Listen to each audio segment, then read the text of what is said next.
नमस्कार दोस्तों, welcome to our channel stock prediction. दोस्तों, आज हम लोग बात करेंगे कोल इंडिया लेके, और कोल इंडिया लेके आपको सारा जानकारी इस वीडियो के अंदर मिल जाएगा। और सबसे पहले दोस्तों, हैप्पी इंडिपेंडेंस डे आप सभी को। तो चलिए, आज हम लोग कोल इंडिया लेके बहुत सारा कुछ जान लेते हैं। दोस्तों, मैं आपको कोल इंडिया 126 के आसपास क्या करने के लिए बोला था, बाइंग करने के लिए कहा था। उसके बाद स्टॉक ने तो आपको 4 पैसे के आसपास रिटर्न दिए हैं, लेकिन बहुत सारा रिटेल इन्वेस्टर, मेरा फैमिली मेम्बर्स, मेरा मेंबरशिप में जो है, तो वो लोगों को एक ही कहना है कि कोल इंडिया में एज से तेज़ी के आएगा नहीं। तो मैं भी बोला दोस्तों, कोल इंडिया एक वन प्लेस में कंसोलिडेट कर रहे हैं। जब तक इसके अंदर हम लोग ब्रेकआउट नहीं देखे, तब तक इसके अंदर हम लोग तेज़ी की उम्मीद नहीं कर सकते। और अगर फ्राइडे के हम लोग की यहाँ पे क्लोजिंग देखें, तो दिस क्लोजिंग हम लोगों के लिए एक खुशखबरी है, जो अच्छा एक 1 पॉइंट को आपको यहाँ पे ब्रेकआउट करते हुए नजर आया। और भी बहुत सारा चीज़ है जो आपको देखना ज़रूरी है। तो चलिए, आज हम लोग कोल इंडिया के लेके बात करते हैं। और बात करने से पहले दोस्तों, वीडियो को लाइक करना ना भूलिएगा। देखिए, लाइक करने से ना बहुत ही ज़्यादा मोटिव होता हूँ मैं, और भी स्टॉक के एनालिसिस प्रेडिक्शन आपको देने में। और हाँ, अगर कुछ ज़्यादा इन्फॉर्मेशन आप लेना चाहते हो, मेरा व्हाट्सएप ग्रुप में आप ऐड होना चाहते हो, मेरे साथ बात करना चाहते हो, तो आपको करना है, ज्वाइन करना है हमारा मेंबरशिप। अगर वो भी बहुत ही मतलब आपको मिनिमम रुपीज़ देके, 59 रुपीज़ देके अगर हमने एफर्ट कर पाते तो ले लीजिएगा। देखिए दोस्तों, एक चीज़ है आपको मैं क्लियर कट बताना चाहता हूँ। हमारा ज्वाइन बटन में जो पैसा है वही है। अगर किसी ने भी आपको अलग तरीके से पैसा मांगा है हमारे नाम पे, तो बिल्कुल भी मत दीजिएगा। हमारा ज्वाइन बटन छोड़ के और भी कोई पेड मेंबरशिप है नहीं है। तो चलिए, हम लोग कोल इंडिया के बारे में बात कर लेते हैं। दोस्तों, कोल इंडिया लिमिटेड, आपको इस कंपनी को कब से मैं आपको प्रेफर कर रहा हूँ, जब से हमारा फाइनेंशियल मिनिस्टर का इसके ऊपर आया बयान से। उसके बाद स्टॉक ने 126 के आसपास मैं आपको बाइंग करने के लिए कहा था।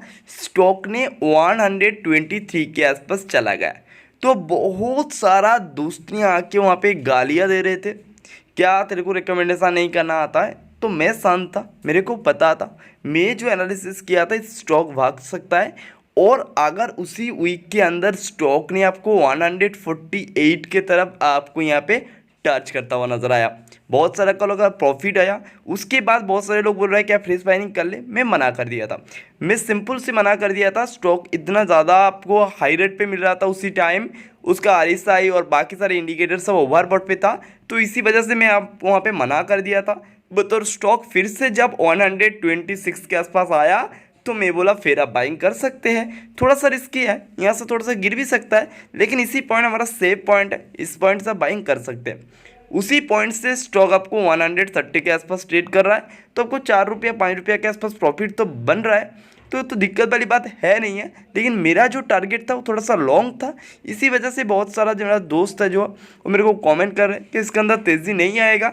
लेकिन अगर फ्राइडे की हम लोग बात करें, तो फ्राइडे में स्टॉक ने आपको कुछ कर दिखाया। स्टॉक के वॉल्यूम जो क्रिएट हुआ था वो अच्छा खासा क्रिएट हुआ था। इसी वजह से स्टॉक के अंदर एक अच्छा खासा तेज़ी हम देखें।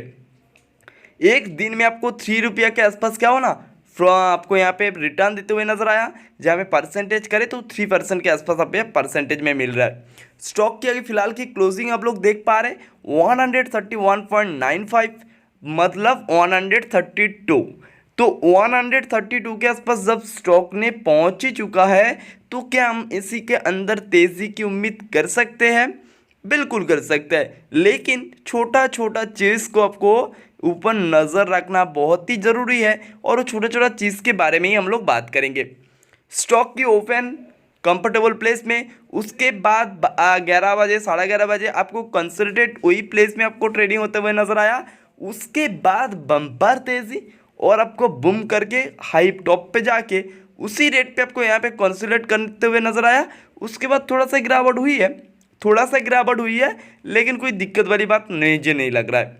आप देखिए, ओपन हुआ था 129.35, हाई लगाया 134.25, और लो 129.10। तो ओपनिंग के पास ही लो था, तो स्टॉक में तो तेज़ी आएगा। ठीक है, तो आप सोच पा रहे 134.25, इसी पॉइंट को आपको करना है क्या, नोट डाउन।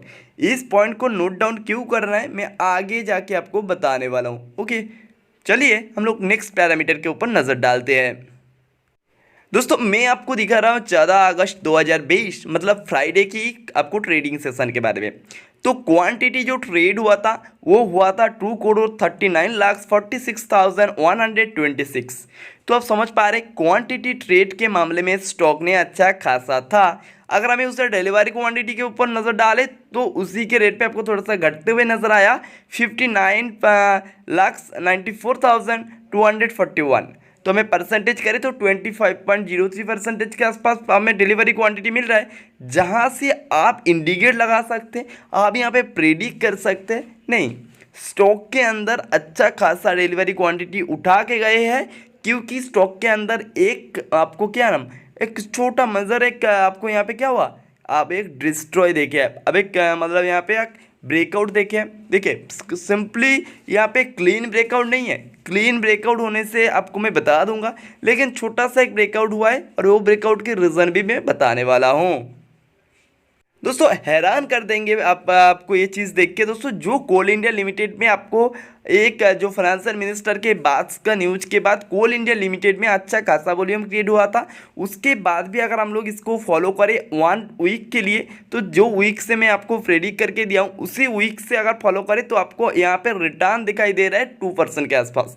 बिल्कुल बोल रहा हूँ उसी रेट पे कंसिडर कर रहा था, लेकिन आपको पॉजिटिव रिटर्न के साथ क्लोजिंग दिए। ऐसा नहीं है स्टॉक वहीं से गिर गए, स्टॉक ने एक प्लेस में कंसल्ट कर रहे हैं। तो आपको इतना ज़्यादा आपको क्या हड़बड़ी है मुझे नहीं पता, इतना सारा मैसेज का क्या रीज़न है मुझे नहीं पता। आप तो प्रॉफिट में है, थोड़ा सा पेशेंस यहाँ पे नहीं दिखाएंगे तो कैसे चलेगा।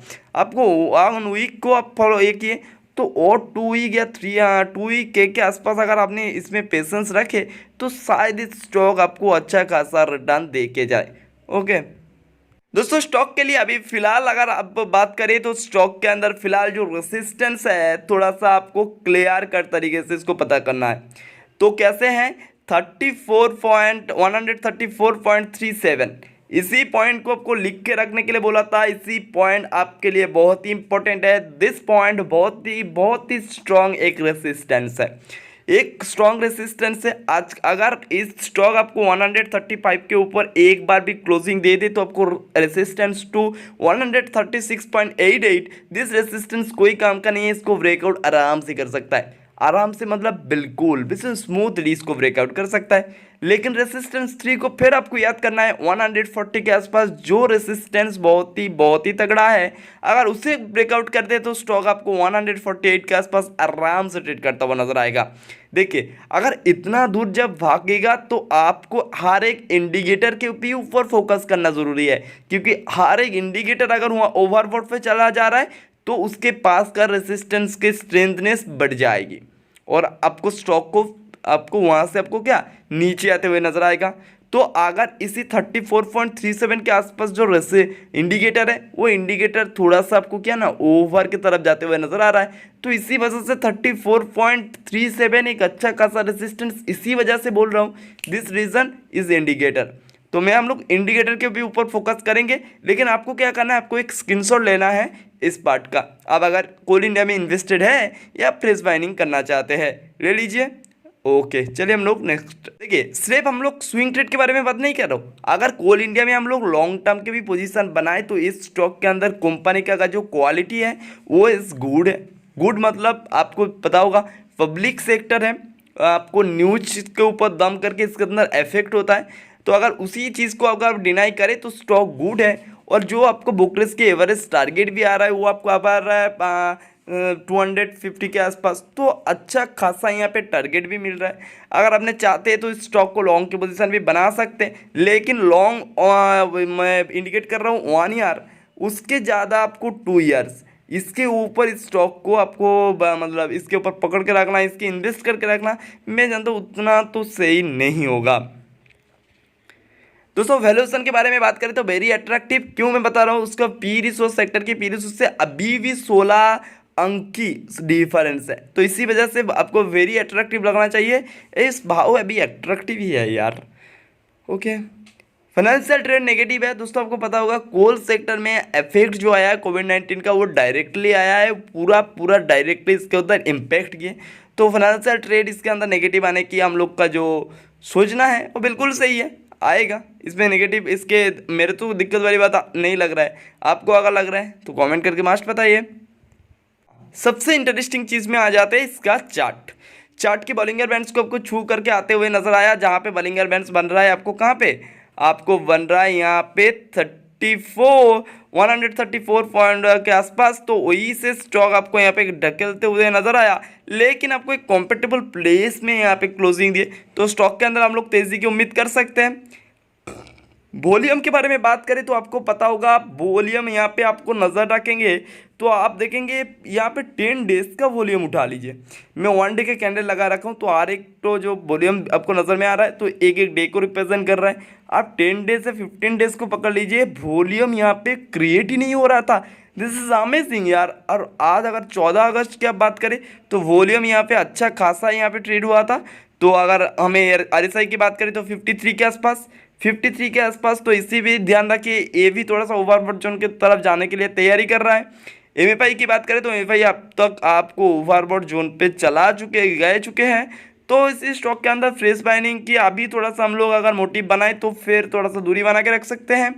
बाय द वे ओवरऑल जो व्यू है वो तेज़ी की ही है, तेज़ी आ सकता है, लेकिन यहाँ पे अगर पेशेंस होगा तो अब अच्छा खासा रिटर्न भी कमा सकते हैं। तो ठीक है, आज के लिए सिर्फ इतना ही कोल इंडिया के बारे में आपको बोलना था। अगर वीडियो पसंद है वीडियो को लाइक करना ना भूलिएगा, चैनल को सब्सक्राइब करना ना भूलिएगा, टेलीग्राम पे मस्ट भी ज्वाइन हो जाइएगा। आज के लिए सिर्फ इतना ही, टाटा बाय बाय।